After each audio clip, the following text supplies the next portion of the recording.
Buenas noches, amigos. Vamos a dar inicio a la conferencia para la cual les hemos invitado, pero primero quiero agradecer por estar acá.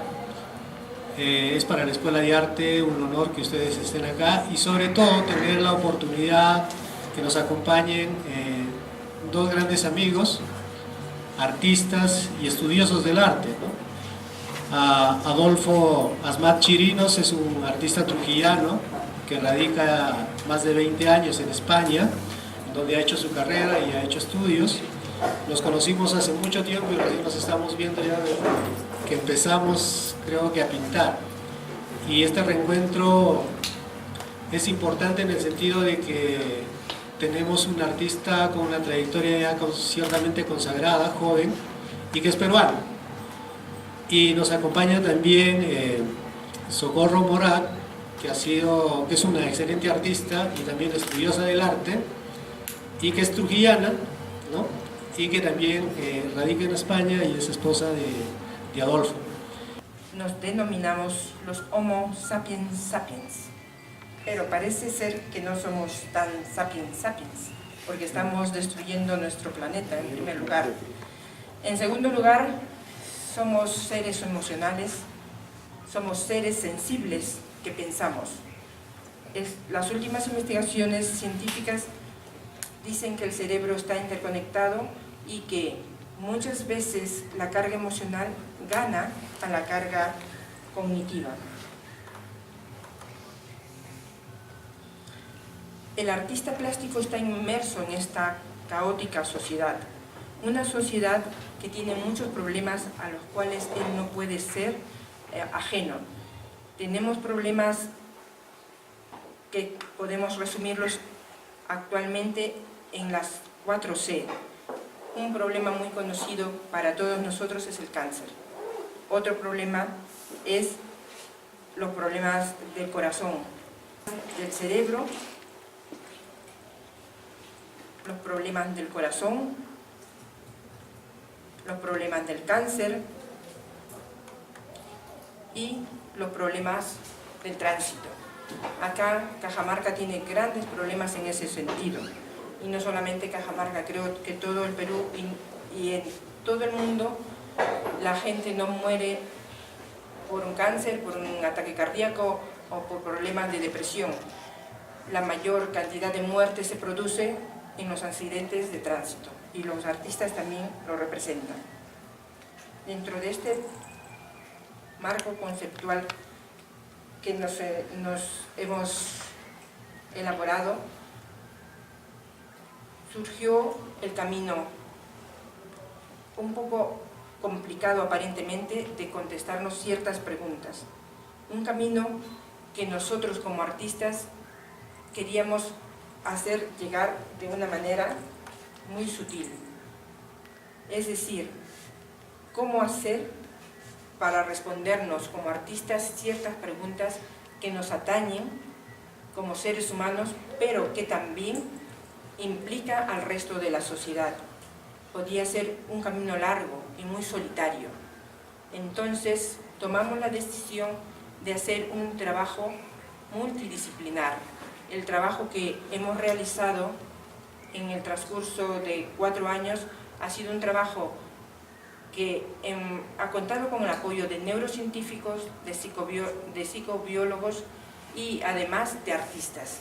Este trabajo se ha podido realizar gracias a la participación de los artistas, pero sobre todo a la comprensión de que el cerebro no es un objeto compartimentado, sino que está conectado. Ya no es la clásica creencia de izquierda-derecha, o si soy más creativo, si soy zurdo. No, esos mitos van dando paso a un cerebro que los científicos denominan un cerebro en red, un cerebro que se comunica de izquierda a derecha, de arriba a abajo, de abajo a arriba. Es decir, el ser humano es más creativo cuando más conexiones puede lograr, cuando de más conexiones es consciente.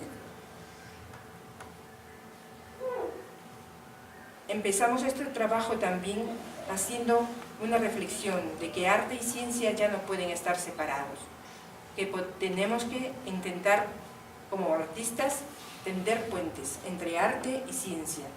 Esto lo hacen los artistas siempre, pero no siempre lo dicen en voz alta, como vemos en esta obra de Dalí, que se basa en la relatividad del tiempo, que es la teoría de Einstein. Entonces, en este diálogo, como vemos en esta obra de Plensa, en este diálogo entre arte y ciencia, puede ser muy fructífero y ayudar al ser humano a crecer.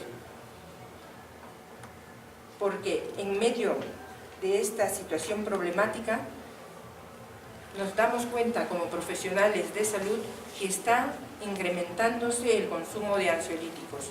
Nosotros acá en nuestro país no notamos tanto esa presión como en otros países, como los países de Europa o los países de Oriente. Nosotros todavía tenemos esa capacidad de comunicación entre seres humanos, todavía no estamos tan abrumados por la tecnología. Pero en otros países donde ya no tienen tanto contacto humano, para dormir necesitan tomar pastillas, para despertarse necesitan otra pastilla, o están adictos a muchas drogas. Llega un momento en que el ser humano pierde lo que los científicos llaman la homeostasis, el equilibrio. Al romperse ese equilibrio, muchos seres humanos optan por la salida más fácil, que es decir adiós mediante el suicidio. Al estudiar la personalidad de los artistas, siempre tenemos en cuenta que hay muchos artistas geniales que han llegado a esa trágica solución. Ahora el arte tiene el apoyo de la neurociencia. Para estudiar el arte, la creatividad, la personalidad y la melancolía, hemos tenido el apoyo de la neurociencia para llegar a acercarnos al artista de una manera científica, pero también amable. Es decir, no pretendíamos acercarnos y decirle: hola, ¿cómo estás? Contéstame este test. Así no se puede llegar a un artista. Se tiene que llegar de una manera humana. Y la manera humana es interesarse por su obra, por su vida y por su arte. Porque el arte no ha cambiado mucho en el transcurso de los tiempos. Somos aproximadamente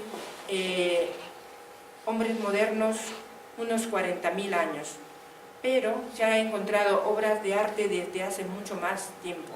Se supone entonces que el Neandertal también tenía una conciencia del arte y del infinito.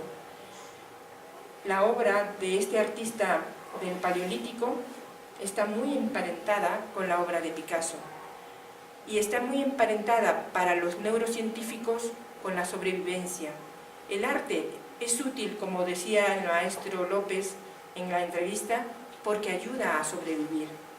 Esa es la cuestión interesante que nos planteamos al entrevistar a los artistas, y conversar sobre arte nos abre las puertas a muchas más cosas, como por ejemplo, esta Venus justamente había sido descubierta en el tiempo de la entrevista a un artista, y él me dice: lo que significaba para ese artista no es lo que significa para nosotros. Y en un diario de esa época el título era muy llamativo. Decía: la Venus pornográfica del Paleolítico. Para ellos no significaba eso, para ellos significaba vida, porque un ser humano en aquellos tiempos era muy valioso, una vida era muy valiosa, y la madre era el vínculo para eso, para transmitir vida. Lo que significa para Botero la mujer sentada es otra cosa, y para muchas personas supuestamente también. Lo que tiene que ver por qué nos gusta o no nos gusta una obra tiene que ver con un sistema muy antiguo, un sistema que está dentro de nuestro cerebro, que se llama el sistema de recompensa. Ese sistema está ligado a todo lo que hacemos. ¿Por qué algunas personas no pueden dejar de fumar? ¿Por qué algunas personas tienen que beber? ¿Por qué algunas personas comemos demasiado? Todo está ligado a un sistema de recompensa. ¿Por qué el artista, pase lo que le pase, sigue produciendo? ¿Por qué? ¿Por qué no deja su profesión y se dedica a algo que sea más rentable, no? No, porque está metido dentro de su sistema de recompensa que ese es el sentido de su vida. Eso le da significado a su vida. Y es que sobrevivir significa muchas cosas para muchas personas. Para algunas personas significa el dinero, para otras significa el poder y para otras significa producir y dejar algo trascendente, algo que ayude a la humanidad a ubicarse dentro de su contexto. Para eso utilizamos la creatividad. La creatividad es lo opuesto a la melancolía en la teoría que yo he encontrado, porque el creativo soluciona problemas, el creativo no se queja, el creativo dice, voy a ver cómo lo hago, aunque no tenga el material adecuado, voy a inventármelo. Creativos fueron los primeros seres humanos que pintaron las cuevas sin tener mucha tecnología. Creativo fue Ramón y Cajal, que no tenía un super microscopio y con sus propias manos dibujó las células del cerebro. Creativo es todo aquel que hace funcionar sus redes neuronales. Ahora tenemos mucha ayuda de la tecnología, mucha ayuda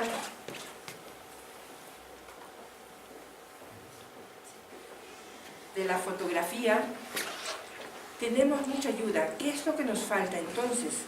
Nos falta saber a dónde vamos, recuperar el sentido, recuperar la conciencia de lo que es un artista.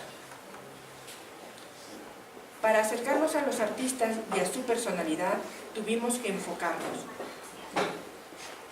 Enfocarnos en saber cómo es la personalidad. Todos somos muy parecidos, nuestro cerebro también es muy parecido, nuestros rostros todos tienen el mismo canon. ¿Qué es lo que sucede? Pequeños detalles, pequeños movimientos nos hacen diferentes. Lo mismo sucede en nuestros cerebros. Nuestros cerebros funcionan aparentemente igual, pero pequeños detalles nos hacen ser diferentes, tan diferentes que algunos sabemos ver el medio vaso lleno. Aunque no tengamos todo lo que queremos, no tengamos todas las condiciones, seguimos produciendo, seguimos siendo creativos. ¿Qué es lo que sucede? ¿Por qué algunas personas no lo logran? ¿Por qué algunas personas se sumergen en la melancolía? ¿Qué es lo que está sucediendo en sus cerebros? Las últimas investigaciones científicas nos dicen que nuestro cerebro es postmodernista y conservador, como en este cuadro de Hermann Braun. Es decir, unimos lo antiguo con lo nuevo. Y algunas personas se ven esclavizadas por una parte de su cerebro que les domina. Y esas personas tienden a fijar su atención solamente en un objeto. Ese objeto de su atención no les permite ser ni plásticos ni flexibles. No es tan fácil estudiar esta cuestión, porque, como vemos en este cuadro de Rousseau, nuestro cerebro es como una jungla. Por eso, los científicos se ven obligados a hacer compartimentos y estudiar pequeñas parcelas. Es muy difícil, a pesar de toda la tecnología que tenemos, entender nuestro conectoma. Es muy difícil saber lo que está pasando dentro de nuestro cerebro. Tenemos que ser conscientes también que nuestro cuerpo, como vemos en este cuadro de Gerardo Chávez, no es el que transporta nuestro cerebro. No, nuestro cuerpo y nuestro cerebro están unidos, hacen una conexión. Lo que comemos influye en nuestro cerebro y lo que pensamos influye en nuestro cuerpo. Es decir, es una interconexión. Cuando los científicos se han dado cuenta de esto, ya podemos decir claramente que somos un todo integrado. La melancolía, que es el asunto que nos preocupaba, no es un tema nuevo. Ya Aristóteles decía que todos los melancólicos son seres excepcionales, y no por enfermedad, sino por naturaleza. Sin embargo, ahora se le cuestiona, y hay muchos científicos que piensan que puede ser que no sea tal que no se necesite ser melancólico para ser creativo, sino ser más flexible y desenfocar de la atención de algo que nos está molestando. Lo importante de la observación de Aristóteles es que ahora los científicos y los investigadores dicen que posiblemente se sea creativo no por la melancolía, sino a pesar de ella. Muchos investigadores se han dedicado a ver qué clase de enfermedades tienen los artistas, plásticos, creativos, de todo tipo. O sea, por ejemplo, Nancy Anderson y Akiscal apuntan hacia la esquizofrenia, otros apuntan hacia la depresión. Sin embargo, Einstein fue el que puso el dedo en la llaga. Dijo, quizás no es tan romántico, pero es muy probable que los creativos tengan algo alterado el sistema de la dopamina, que es un sistema involucrado en el movimiento. Otros, sin embargo, basándose en grandes hombres como Maslow, piensan que no, que es necesaria una actitud positiva para ser creativo. Entre ellos, entre todos estos investigadores, destaca uno que nos llamó la atención, porque dentro de su teoría encontramos los dos polos opuestos que nos proponíamos buscar dentro de la personalidad. Ese investigador es Robert Cloninger. Dentro de su teoría encontramos también la conexión entre salud, enfermedad y arte, gracias a que él pudo intercalar ciertas sustancias que manipulan nuestro cerebro según cómo sean esos mensajeros, son nuestros pensamientos. La dopamina, la serotonina, la noradrenalina son microsustancias, microhormonas que nos hacen más felices o más tristes según tengamos más o menos.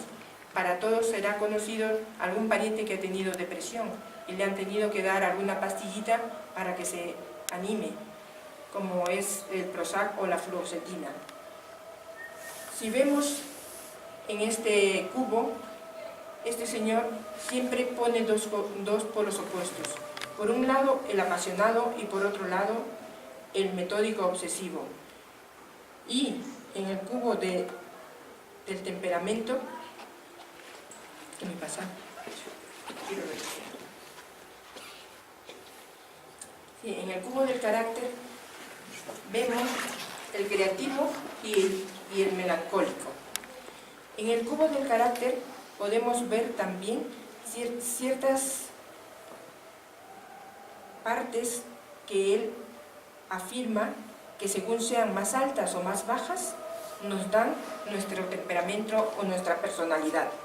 Sin embargo, nosotros en el transcurso de nuestra investigación hemos visto que todos los artistas tienen su metodología de trabajo y pese a sus problemas de salud, siguen produciendo, como este señor que no es de carrera, él es un autodidacta.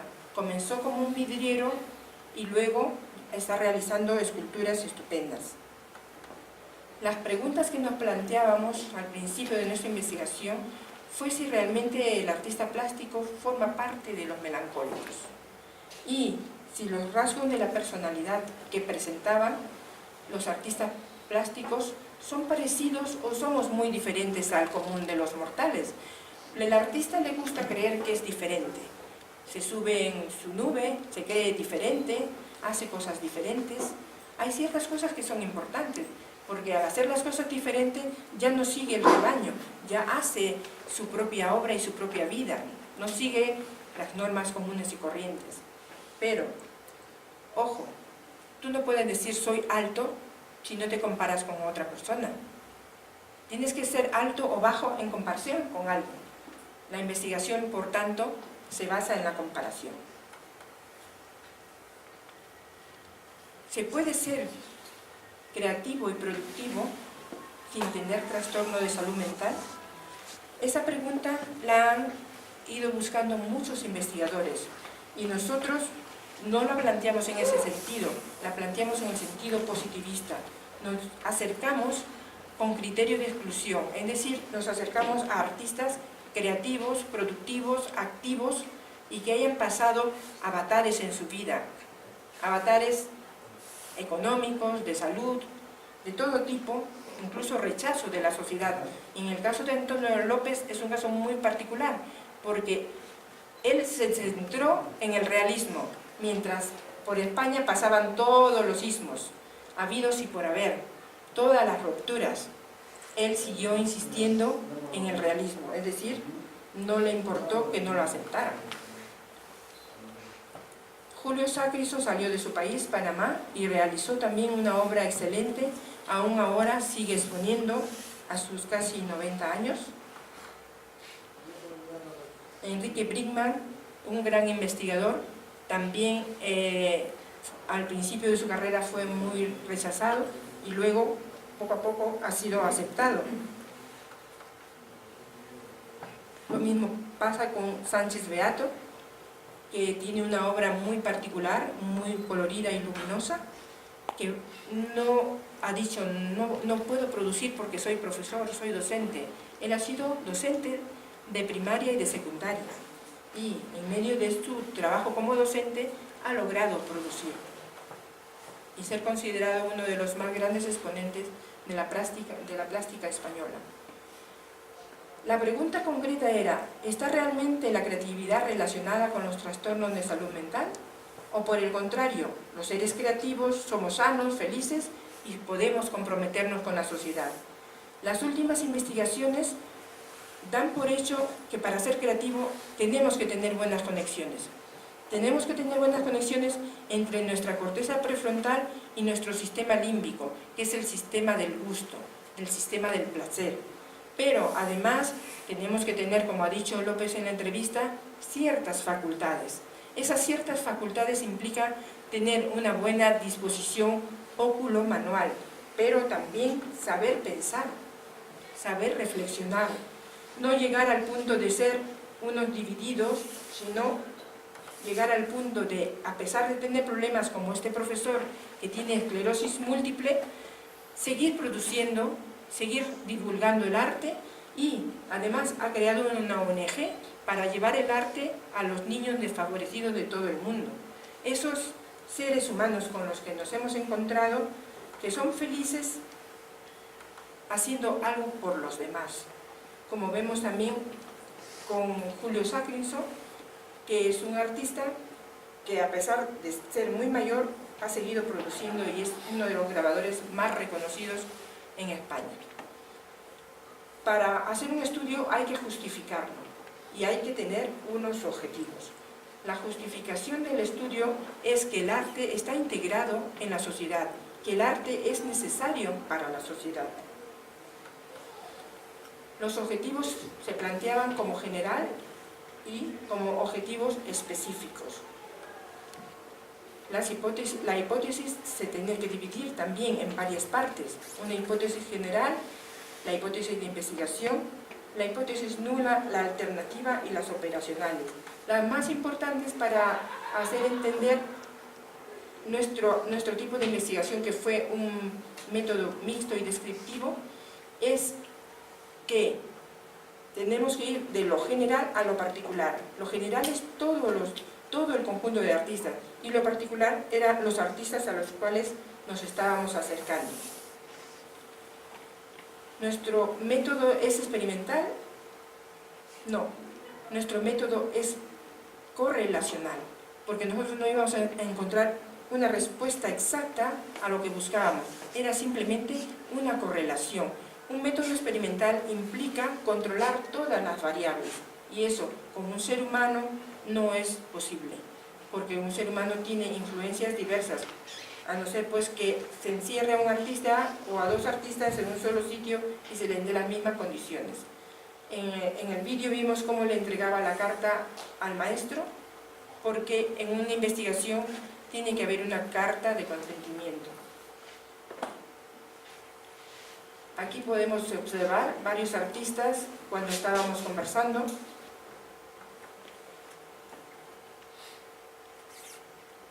Algunos nos citaban en su taller, otros nos citaban en su aula, porque hemos entrevistado a artistas profesores también. Entonces hemos tenido todo tipo de artistas inclusive que tenían dentro de su casa taller su misma producción, y otros artistas que nos llevaban a su taller, pero no nos invitaban a su casa. Otros, los menos, nos decían: en tal restaurante nos encontramos y hacemos la entrevista ahí. No nos permitían entrar en su taller. Los menos. Los más, la mayoría, nos dejaban acercarnos a sus talleres. ¿Por qué elegimos a personas mayores de 50 años? Porque esas personas ya están asentadas y científicamente la mielina comienza a estabilizarse. La mielina es lo que recubre nuestras neuronas. Mientras más nos ejercitamos, más mielina creamos. A pesar de la edad, a pesar de la enfermedad, podemos seguir creando mielina. Utilizamos un test de Cloninger que medía ciertas características. El test era un test reducido, un test de 67 preguntas solamente. Para los artistas descartados, es decir, algunos no eran muy sinceros, contestaban al azar. Había una pregunta que nos hacía identificar si de verdad habían leído o no el test. Por supuesto, los test son anónimos y el criterio de exclusión es que el artista, si se hubiera declarado esquizofrénico, depresivo, no podía entrar dentro de la investigación. Aquí tenemos a dos artistas muy famosos, a Kusama y Asush, ambos declarados por ellos mismos esquizofrénicos. Voluntariamente se internaron en un centro de salud mental. Asush ya está fuera, mató a ese personaje y ahora se llama Ebru. Va matando sus personajes y va creando un nuevo. Tenemos descriptivo de 3 muestras. Como les comentaba antes, no podemos decir los artistas son grandes, son melancólicos, son esto o son aquellos sin compararlos. Comparamos con una muestra general y con una muestra de adictos. Aquí podemos observar dos estudios, el de Francis Bacon, que como ven ustedes tiene mucho desorden, y ya pasaré la otra diapositiva para que vean cómo era Daniel Hernández, que acaba de fallecer. Un súper ordenado, todo en su sitio. Sin embargo, sus obras no reflejan cómo eran en su vida real. Ambas obras son magníficas. Entonces, no podíamos estudiar al artista solamente por medio de sus obras. Teníamos que ir a sus talleres y teníamos que, gracias a la tecnología, pasarles unos test para obtener ciertos resultados sin intervenir, sin que intervenga nuestro criterio. O sea, la máquina es fría. La estadística, la bioestadística es una ciencia que tiene que ser muy coherente. Aquí nosotros encontramos ciertos resultados muy interesantes. Por ejemplo, que el artista, el creador, que es el del color rojo, tiene una gran persistencia, una gran excitabilidad exploratoria. ¿Qué es la excitabilidad exploratoria? Es la capacidad de encaminar tu curiosidad positivamente. La excitabilidad exploratoria se diferencia de la búsqueda de novedad por sí sola, que la búsqueda de novedad nos hace ir a veces por caminos equivocados. Tenemos allí, en la siguiente diapositiva, los números. Esos números luego los transformábamos en gráficas. Y como vemos, el conglomerado 2, en donde estaba la mayor parte de artistas, muestra una alta autotrascendencia, una alta autodirección y una alta cooperatividad. las 3 características que según este investigador presentan las personas creativas. Para nuestra suerte, en nuestra muestra no hubo ningún melancólico, 0% melancólicos. Luego se distribuyeron en 2 partes, en creativos y en organizados. Los organizados se diferencian de los creativos en que son autosuficientes, están al tanto de lo que pasa en la humanidad, pero no tienen mucha espiritualidad. Esa es la diferencia entre un organizado y un verdadero creativo según la teoría de Cloninger. Dentro de la parte teórica también nos interesó el temperamento. No estábamos muy de acuerdo con Cloninger en que la creatividad solamente está basada en la parte de la personalidad, que es el carácter, que es la parte lógica y la parte de aprendizaje. También creíamos que el artista tiene algo dentro de su genética, y vemos dentro del temperamento que la mayor parte de artistas es normal. Sin embargo, ojo, también tenemos temerosos, ambivalentes e impulsivos. Es decir, el artista provenía de cualquiera de esos tipos temperamentales, que también lo vimos en números, por supuesto. Para concluir nuestra investigación, teníamos que discutir la teoría de Cloninger, que es una teoría que mezcla genética con factores sociales. Lo que más nos interesó de Cloninger es que dice que el verdadero artista, el verdadero creativo, o el creativo en general, es el que tiene una gran conciencia. Él le llama niveles de espiritualidad. Mientras eres menos creativo, no eres consciente de lo que está pasando en el todo, no eres consciente de lo efímero que es tu paso por el universo. Sin embargo, otros investigadores opinan que puede ser que la creatividad y el desorden bipolar estén conectados, sobre todo cuando el artista es muy hiperactivo. A nosotros nos interesó el perfil que daba Cloninger. Es un perfil ideal, ojo, no es comprobado científicamente que así sea. Apunta a cierta cuestión biológica, pero la parte de la espiritualidad todavía no está muy comprobada científicamente.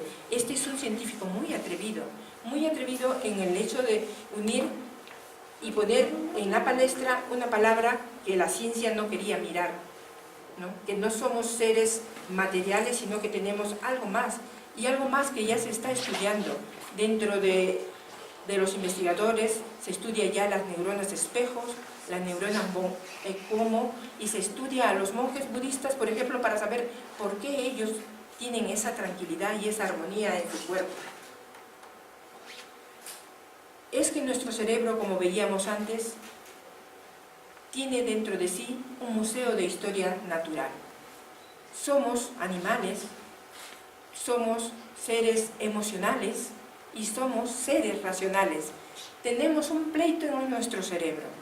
Un científico, el que nos brindó el test, creó un cuento de 3 niños, que pelean en nuestro cerebro, que es amigdalín, que es el que tiene miedo, prefrontalín, que es el que piensa, y neoestriadín, que es el que quiere novedad, quiere cosas nuevas, quiere placer. Ese pleito que tienen esas 3 partes de nuestro cerebro hace que nuestras personalidades sean diferentes.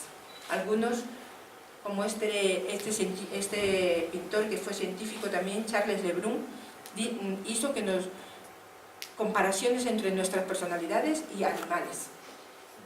Y decía pues que cada persona tiene dentro de sí algo que lo hace comportarse de tal o cual manera.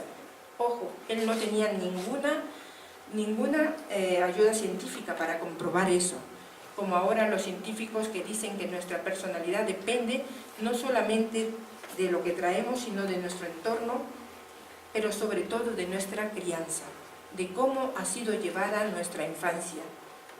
y del entorno armonioso que tengamos.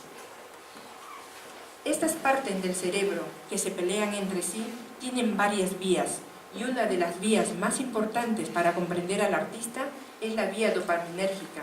La otra vía es la vía serotonérgica. La vía dopaminérgica, como están viendo, tiene funciones que ya están probadas: el placer, la euforia, ese deseo de hacer algo. Está probado que tenemos ese impulso por hacer algo, pero, ojo, también hay cierta discrepancia entre los científicos, porque entran a tallar otras pequeñas moléculas como son las endorfinas. La dopamina nos impulsa a hacer algo, pero es la endorfina la que nos engancha. Es decir, es una manera de entender el arte como una adicción, ¿vale? Por eso es mejor adiccionarse a cosas buenas, porque en esta hermosa pintura de Mantegna, si nos adicionamos a algo malo, es muy difícil salir de ello. Minerva quería sacar los vicios del ser humano, y eso es imposible. Lo mejor es desde joven adicionarse a algo bueno, a nuestra profesión, al deporte, a hacer algo para la comunidad. ¿Por qué?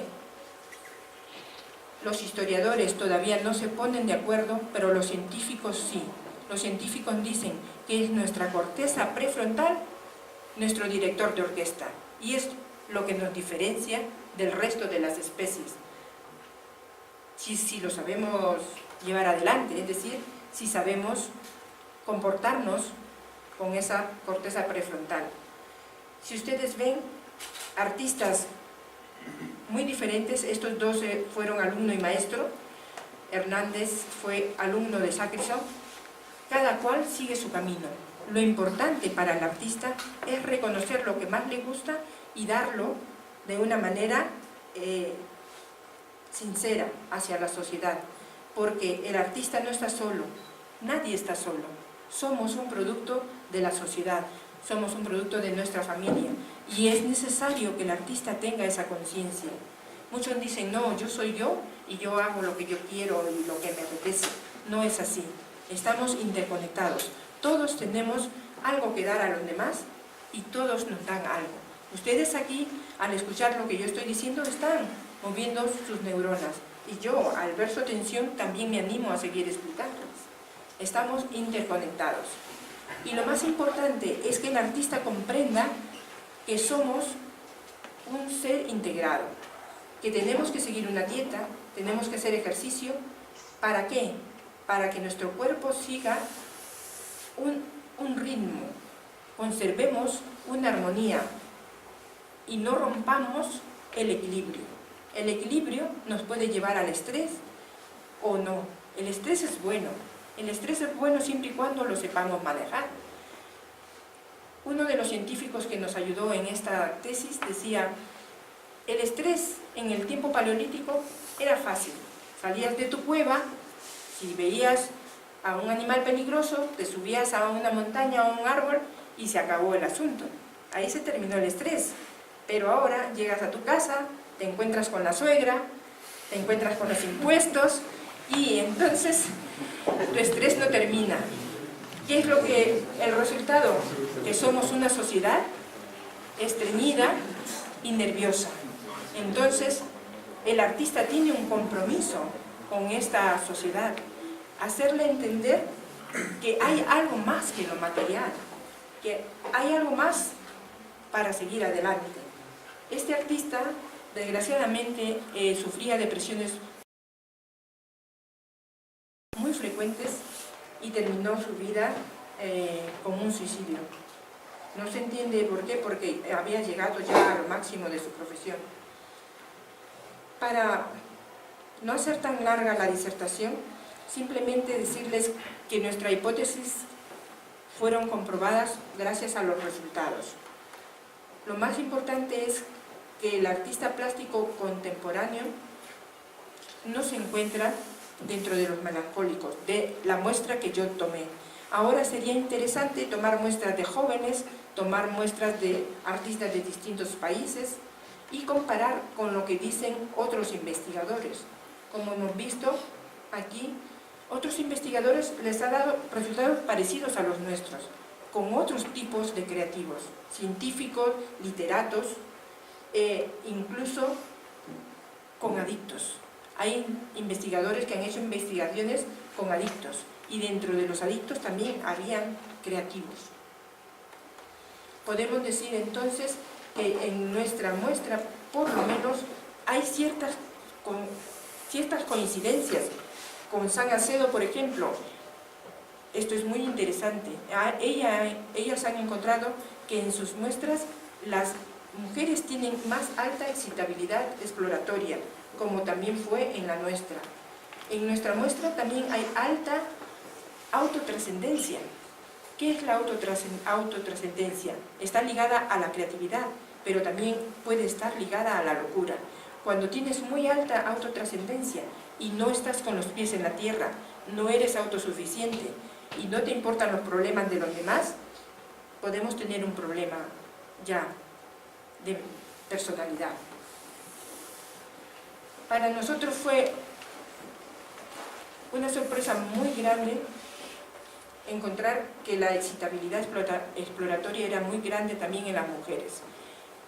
Entonces, tendría que hacerse un estudio sociocultural para ver por qué las mujeres con tanta excitabilidad exploratoria no llegan a realizarse como artistas, que a veces se rinden. En cambio, los hombres tenían mayor persistencia. Nosotros somos muy cautos en las conclusiones. Sin embargo, podemos decir que nuestra muestra, en comparación con las otras muestras, tiene mayor proporción de creativos y que tienen mayor persistencia, mayor autotrascendencia y mayor excitabilidad exploratoria. Tener autotrascendencia, como les decía antes, es importante, pero hay que saberse parar con sus propios pies sobre la tierra. Yo creo que grandes artistas que han pasado, como Van Gogh, como Gauguin, tuvieron un problema de autosuficiencia. No se creían capaces de automantenerse y eso les llevó a graves problemas de salud mental. Como línea de investigación futura, sugerimos, lo que les estaba diciendo antes, comparar con otro tipo de muestras de jóvenes, muestras de otros tipos de creativos y realizar trabajos multidisciplinarios, unir educación con salud y con arte, llegar a hacer estudios más profundos sobre este tema. Lo importante de esta investigación es que nos ha dejado grandes reflexiones. Una de ellas es la que les voy a leer. La salud mental es la capacidad de elegir entre los pensamientos y cambiar de forma flexible entre ellos. Es la capacidad para que la conducta, para que coincida con el estado de ánimo y la expresión afectiva a la situación inmediata. El trastorno mental es lo contrario, menor capacidad de responder. Se está pegado a un solo pensamiento, a una voz convincente, a unos miedos contaminantes, a un estado de ánimo como la depresión. Esto sugiere un objetivo terapéutico de principio, restaurar la capacidad de respuesta a toda gama de señales. Yo creo que por algo nos llaman artistas plásticos. Plásticos significa poder cambiar. Cuando uno tiene una idea fija y no puede cambiar, entonces ya puede ir pensando en buscarse ayuda terapéutica. Cuando uno tiene una idea que no está resultando o una idea caprichosa, o cuando uno no puede salir de ese estado de ánimo depresivo sin esa capacidad de ver el medio vaso lleno, entonces tiene que buscar ayuda profesional. Lo importante, la satisfacción que ha dado a los artistas y a los investigadores, a los que me han ayudado como ASMAT, es darse cuenta de la sencillez, de la capacidad humana y de la capacidad de dar su tiempo de los artistas consagrados.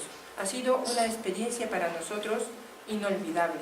Lo importante para nosotros también es sembrar esta curiosidad para que otros en el futuro sigan investigando.